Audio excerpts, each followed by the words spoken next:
Hello মানুষ, প্রবাসী বাংলাদেশি কিংবা বাঙালিদের মধ্যে যারা জেনজি, জেনারেশন জেড কিংবা জুমার্স জেনারেশন, তাদের মানসিক স্বাস্থ্যের কী হালচাল হয় কিংবা কীভাবে কেমন তাদের মানসিক স্বাস্থ্য হয়, এই বিষয়ে আমরা আজকে কথা বলবো।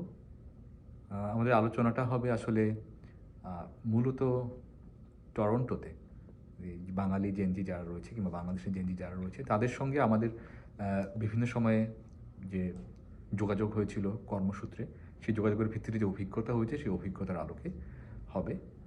আলোচনা করার জন্য আমার সঙ্গে রয়েছেন জনাব মোস্তফা আকন্দ। উনি একজন লেখক এবং সমাজকর্মী এবং বিভিন্ন সোশ্যাল এবং মেন্টাল হেলথ অর্গানাইজেশনে ওনার কাজ করার অভিজ্ঞতা রয়েছে। মোস্তফা ভাই, আপনাকে স্বাগতম আমাদের এই হ্যালো মানুষ অনুষ্ঠানে।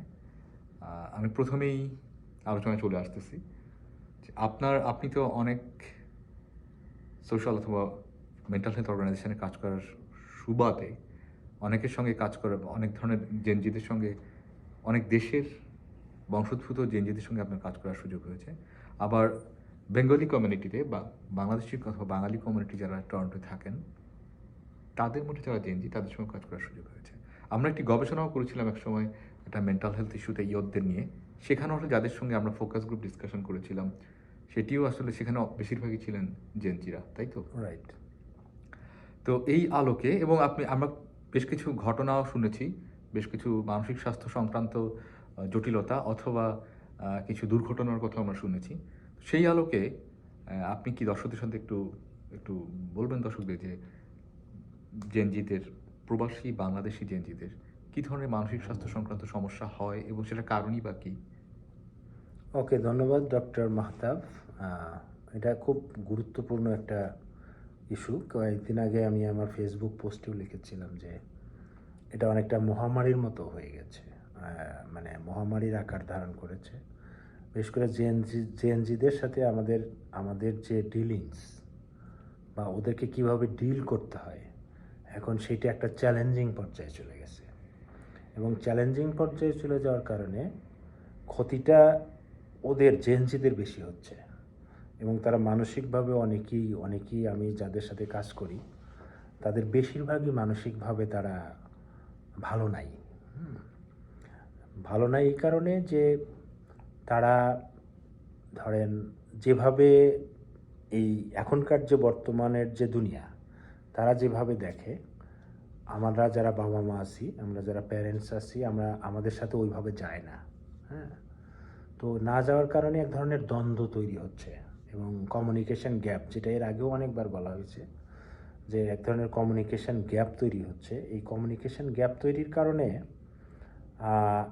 আমরা আসলে অনেক দূরে বসবাস করি, আমাদের ছেলে মেয়েদের থেকে অনেক দূরে বসবাস করি যদি একই ছাদের নিচে থাকি। এবং এটা হলো যে প্রবলেমটা হচ্ছে যে আমাদের প্যারেন্টিং যে স্টাইল, সেই স্টাইলটা আমরা চেঞ্জ করতেছি না। এই স্টাইলটা চেঞ্জ না করার কারণে ওদের মধ্যে কি সমস্যা হচ্ছে? ওদের মধ্যে সমস্যা হচ্ছে মানসিক সমস্যার মধ্যে সেটা হলো যে তাদের মধ্যে অ্যাংজাইটিটা বেশি, কারণ তারা ঘুমায় না। বেশিরভাগ জেনজিরা ওরা ঘুমায় না রাতে, এবং তারা সবসময় ধরেন গেমে অনেকে আসক্ত, অন্য অন্য জিনিসে আসক্ত, সোশ্যাল মিডিয়াতে আসক্ত, টেক্সটিংয়ে আসক্ত, এবং তারা কথা বলে না, বাবা মার সাথে কথা বলে না। এবং অনেক বাবা মাকে দেখেছি যে এই জেনজিদের সাথে 10 মিনিট কথা বলতে পারে না, মানে পয়েন্ট অফ ডিসকাশন নাই। হ্যাঁ, টপিক অফ ডিসকাশন নাই। হ্যাঁ, তো এটা তাহলে টপিক অফ ডিসকাশন যদি না থাকে তাহলে কথাটা হবে কিভাবে? স্কুলে যাও নাই কেন? I don't know. হ্যাঁ, চলো বাইরে যাই, কোনো কথা নাই। সরি, আমি যাইতে চাই না। হ্যাঁ, কেন যেতে চাও না? I don't know. হ্যাঁ, তো এই যে এখন কেন সে যেতে চায় না? সে সবসময় ঘরের ভিতরে বসে থাকে, সে গোসল করে না, তারপরে হচ্ছে যে সে খায় না ঠিক মতো। হ্যাঁ, খাইলেও আমরা যে সমস্ত আমাদের যে এথনিক খাবার, যেগুলো ভাত মাছ মাংস, সেগুলো অনেক সময় তারা খেতে চায় না। তখন এটাও আমাদের একটা কনসার্ন, তাদের খাবারটা ভিন্ন। হ্যাঁ, তখন সেটা নিয়ে আমরা পুশ করি তারপরে হয়তো আত্মীয় স্বজন আসলে বাচ্চারা সাধারণত এসে একটু গ্রিটিংস করা, পরিচয় দেওয়া, সেটা করে না। তারা সে ঘরের ভিতরে বসে আছে, অথবা আসলেও জোর টোর করে নিয়ে আসলেও তারা কথা বলে না, অথবা একটা জায়গায় যখন তারা হয় তখন দেখা যায় যে তারা তাদের ফোনের মধ্যে আছে। আচ্ছা মোস্তফা ভাই, তো খুব এগুলো এগুলো এগুলো প্রবলেম আর কি। খুব একটা দারুণ বিষয়ে কথা হচ্ছে। এখন এই বিষয়টা কি, এটা কি শুধু জেনারেশন জেড কিংবা জেনজিদের সমস্যা ছিল, নাকি এটা আসলে যে নির্দিষ্ট বয়সের কথা বলা হচ্ছে, মানুষের কথা, ওই নির্দিষ্ট বয়সে যুগে যুগেই বাবা মায়েদের সঙ্গে তাদের ছেলে মেয়েদের এই এই ধরনের দূরত্বটুকু ছিল? আপনি যদি একটু না, আমার কাছে মনে হয় না যে আজ থেকে 20 বছর আগেও যারা ছিল, হ্যাঁ, তাদের কিন্তু যেহেতু এই সমস্ত ডিভাইস ছিল না, এবং এদের সময় কাটানোর আর কোনো জায়গা, মানে একমাত্র খেলাধুলা, তাই না? সন্ধ্যার পরে তো আর কিছু নাই, তখন তো একসাথে হইতেই হইতো। এবং বিনোদনের একটা ইয়েই ছিল যে কথাবার্তা বলা, মানে ফিজিক্যালি ইন পার্সন কথাবার্তা বলা। কিন্তু এখন তো সেটা নাই। এখন হাজব্যান্ড ওয়াইফ বিছানার উপরে শুয়ে দুইজন দুই পাশে বালিশ দিয়ে এর সাথে হেলান দিয়ে ফোনে রিল দেখতেছে অথবা অন্য কিছু করতেছে, কথাবার্তা হচ্ছে না। সো এটা আসলে তাহলে তো এটা শুধুমাত্র জেনজিদের সমস্যা না, সমস্যা এটা না, তো মিলেনিয়ালদের সমস্যা। মিলেনিয়ালদের এটা generation x, baby Exactly. Boomers সবারই সমস্যা। হ্যাঁ। তাহলে শুধু জেনজিদের বলা যাবে না। না, এখানে আর একটা জিনিস আছে যে আমি যদি অ্যাড করি, সেটা হচ্ছে যে আচ্ছা ঠিক আছে, আর একটা জিনিস হলো যে আচ্ছা ছোট বাচ্চা যদি হয়ে থাকে, ও ফোন নিয়ে আছে, আচ্ছা ঠিক আছে ফোনেই থাক, হ্যাঁ, আমাকে তো ডিস্টার্ব করতেছে না, আমি নিজেটা রিলিফ পাইতেছি, আমি আমার মতো ফোনে আছি। তার মানে এই যে মানে কি বলবো এটা, মানে আপনার কি ধারণা এই যোগাযোগ বিচ্ছিন্নতাটা হ্যাঁ, জেনজিদের মানসিক স্বাস্থ্যের উপর ঋণাত্মকভাবে প্রভাব ফেলতেছে? একেবারে সিরিয়াসভাবে। এবং এটা শুধু জেনজি না, আমাদের উপরে পড়তেছে। আচ্ছা, আমরা তো অনেকে এডিক্টেড, ঠিক আছে? তার মানে আলোচনা যেটা মনে হচ্ছে যে এই ঘটনার জন্য আপনার মনে হচ্ছে দায়িত্বটুকু আপনি প্রযুক্তির উপর দিতে চাচ্ছেন, মানে স্মার্টফোন কিংবা কিংবা internet accessibility. Exactly, smartphone plus আপনার এই যে ইজি অ্যাক্সেস, মানে ভার্চুয়াল যে জগৎটা, এটা এখন ধরেন আমি একজন অ্যাডাল্ট মানুষ, আমি তো অনেকটা কনসার্ন যে আমি ঠিক আছে কতক্ষণ হ্যাঁ, আমি এটা করলাম, বাট আমি ম্যানেজ করতে পারি, কিন্তু ওরা তো ম্যানেজ করতে পারে না, প্রবলেমটা তো ওইখানে। আচ্ছা, তাহলে চমৎকার একটা জায়গায় আমরা আলোচনায় চলে এসেছি, যেখান থেকে এই কথাটুকু বলা যায় যে জেনারেশন জুমার্স কিংবা জেনজিদের জন্য প্রযুক্তি ব্যবহারের যে অবাধ স্বাধীনতা, সেই স্বাধীনতাই হয়তো তাদের মানসিক স্বাস্থ্যের জন্য ঋণাত্মক অথবা কুপ্রভাব আনতে পারে বলে আপনি মনে করেন? হ্যাঁ, এটা আর একটা উদাহরণ আমি দিই, আর একটু পরিষ্কার হবে।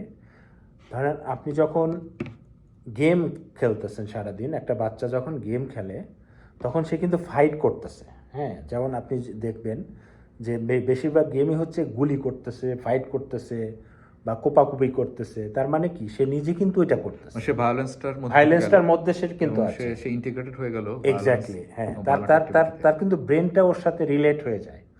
এখন যখন সে রাতে ঘুমায় কোনো কারণে, ধরেন যখন ঘুম আসলো, তখন তার ব্রেন তখনও মনে করে যে সে বোধহয় গেমের মধ্যেই আছে। তার মানে যখন সে ঘুম থেকে ওঠে, তার ব্রেনটা কিন্তু ওইভাবে আমার মনে হয় রেস্ট পায় না। তো তার মানে আপনি বলতে চাচ্ছেন স্মার্টফোন কিংবা প্রযুক্তির এই অবাধ ব্যবহার তাদের মনোজগৎকে বড়ভাবে বদলে দিচ্ছে এবং তা মানসিক স্বাস্থ্যের জন্য খুব বাজে প্রভাব। হ্যাঁ, শুধু মানসিক স্বাস্থ্য না, ফিজিক্যাল শারীরিক স্বাস্থ্যের জন্য, কারণ সে তো ঘুমাতে পারছে না।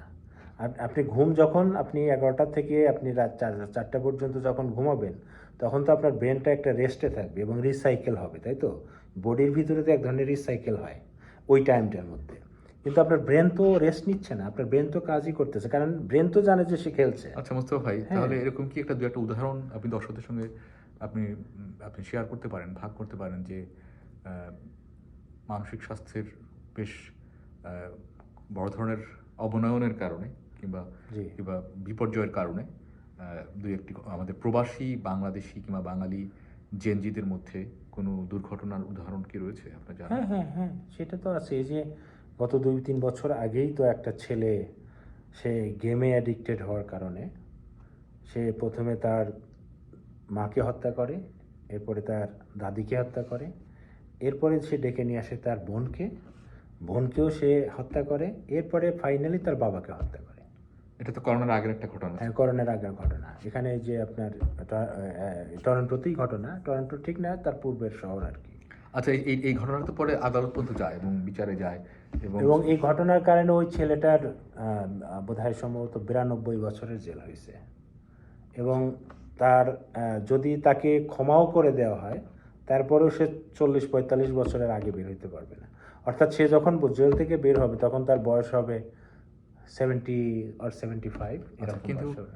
কিন্তু আদালত কি বলছে, তার মানসিক স্বাস্থ্য সংক্রান্ত কোনো সমস্যার কথা স্বীকার করছে? না না না না, সে সরাসরি বলছে, আদালতকে সে বলছে যে সে স্বীকার করছে যে এটা তার করা ঠিক হয়নি। এবং এটা এটা হলো প্রথম মার্ডারটা ছিল তার, যেমন এখানে তো আপনারা ভালো বুঝতে পারেন, আপনি একজন আইনজীবী, যে first degree murder, second degree murder.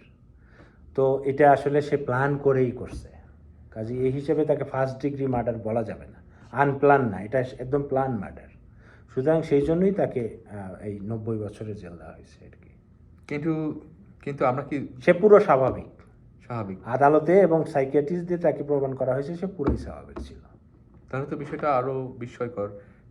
মানসিক মানে তার যে প্রযুক্তি নির্ভর জীবন ছিল, জি। কিংবা কিংবা সে সে প্রচুর গেম খেলতো বলতে আমরা শুনছি পরে, এবং অনলাইন গেমস এবং অন্যদের ভার্চুয়ালি অনেকের সঙ্গে কানেক্টেড ছিল, যেগুলো তাদেরকে কখনো দেখেও নাই, কিন্তু সেই জীবনে মানে বাস্তবে দেখে নাই। জি। তো সেই সেই জায়গা থেকে তো তাকে আমি মানসিকভাবে আমরা তাকে অসামঞ্জস্যপূর্ণ বলার সুযোগ নাই। না, এটা এটা এটা আসলে ওই ছেলের, এখন বলতে পারেন সে নিজে খুন করেছে, প্ল্যান করেই খুন করেছে, কিন্তু কিন্তু তার যে ইন্টার তৈরি হইল। হ্যাঁ, এই যে ইন্টেন্টটা তৈরি করার পিছনে, এটা আসলে আমি বলবো, আমি একজন সোশ্যাল কর্মী, সমাজকর্মী হিসেবে আমি যেটা, আমার কাছে যেটা মনে হয়েছে যে এটা ইস এ প্যারেন্টিং স্টাইলের প্রবলেম। ওনার যে বাবা মা ছিল, আমি এটা নিয়ে অনেক মোটামুটি একটু গবেষণাও করেছি। সেই গবেষণা করে আমি, আমার একটা বইও আছে, এটার উপরে একটা গল্পও আছে, আমি লিখেছি। তো এটার যেটা যে কারণটা যেটা, সেটা হলো যে প্যারেন্টিং মূল প্রবলেম। কারণ প্যারেন্টসের বোধহয় 3-4টা বাড়িও ছিল টরন্টোতে, হ্যাঁ, এবং সে ভালো ইনকাম করতো, কিন্তু ছেলেটা যে ইউনিভার্সিটিতে পড়তো, ইয়র্ক ইউনিভার্সিটিতে পড়তো, সে যে 4টা বছর স্পেন্ড করলো, সে আদৌ পাস করছে কিনা এই খবরটা তার বাবা মা নেয়নি। কিন্তু সে কিন্তু বলে বেড়াইতো তার বন্ধু মহলে, তার ছেলে এই 2019-এ সে কিন্তু ইঞ্জিনিয়ার হয়ে বেরোচ্ছে, এগুলো কিন্তু বলে বেড়াইতো। এবং তার প্রতি মাসেই সে পার্টি দিত, প্রচুর টাকা পয়সা খরচ করতো, লোকজনকে এনে খাওয়াইতো, কিন্তু ছেলে কি করছে, ছেলে কোথায় যাচ্ছে, এই খবরটা কিন্তু সে নিত না। তো এটা প্যারেন্টিংয়ের প্রবলেম না। সো সে যদি এটা খোঁজ খবরটা নিত অ্যাটলিস্ট, যে প্রতি বছর সে যদি দেখতো যে তার ছেলে আদৌ পাস করছে কিনা, রিপোর্ট কার্ডটা দেখতো, হ্যাঁ, তাহলে তো সে বুঝতে পারতো যে সে কি আসলে মানে স্কুলে, মানে কলেজ, ইউনিভার্সিটিতে যায় নাকি যায় না। ধন্যবাদ মুক্ত ভাই। আমাদের সময়ের স্বল্পতার জন্য আমরা আজকে পুরো ঘটনাটা শুনছি না, কিংবা অন্যান্য বিষয়ের সঙ্গে সংযুক্ত করছি না। তবে আলোচনা শুনে মনে হচ্ছে যে এটি শুধুমাত্র যে জেনজিদের মানসিক স্বাস্থ্য সংক্রান্ত বিষয়ের আলোচনায় সীমাবদ্ধ থাকবে তা নয়, এর সঙ্গে প্যারেন্টিং, অভিভাবকদের কীভাবে ব্যবহার করবে, অভিভাবকরা কীভাবে তাদের বাচ্চাদের লালন পালন করবে, তার সঙ্গেও বিষয়টি সম্পর্কযুক্ত, এবং এ নিয়ে বোধহয় আমরা আরেকদিন আরও বিশদ আলোচনা করতে পারবো। সুপ্রিয় দর্শক যারা আপনারা দেখছেন, তাদেরকে আমরা একটা ধারণা দেওয়ার চেষ্টা করলাম যে প্রবাসী বাংলাদেশি কিংবা বাঙালিদের জেনজিদের মধ্যে কী ধরনের মানসিক স্বাস্থ্য সংক্রান্ত সমস্যা হতে পারে। যে আলোচনা থেকে অনেকটাই আমরা বুঝেছি যে প্রযুক্তির উপর অতি নির্ভরশীলতা, আবার একই সঙ্গে প্যারেন্টিংয়ের ক্ষেত্রে কিছুটা যত্নহীনতাও এই ঘটনাগুলো তৈরি করতে সাহায্য করতে পারে। আমরা আবার এই ধরনের আলোচনা নিয়ে আবার ফিরে আসবো। ততদিন পর্যন্ত আপনারা ভালো থাকবেন। ধন্যবাদ সবাইকে। ধন্যবাদ।